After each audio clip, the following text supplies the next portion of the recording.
Deyim də, bax indi gəl bura, baş verəm sən. Cəlal.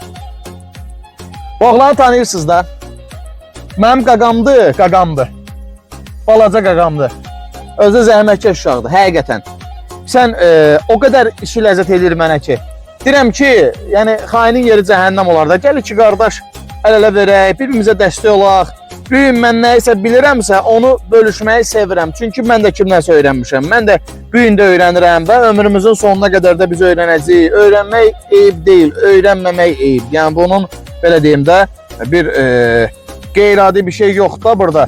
Qəşəng bacarığı var, qəşəng nitqi var, qəşəng danışığı var. Deyirəm ki, özün də səmimi oğlansan. Gələn izləyicilərimiz, maşallah, müştərilərimiz bunu məndən çox istəyirlər.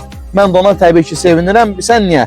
Çünki xain, ümumiyyətlə xainlik insana heç bir başıcalığı gətirmir. Bu gün biz nəyisə bir şey bir qardaşımıza öyrədiriksə, biz nəyisə bir şey qardaşımızla öyrətmək deməzdim. Yəni, öyrətmək biraz, mənim sözümcə biraz təvazökarlıq kimi çıxır da. Bölüşmək, paylaşmaq. Bayaq deyir müəllimim,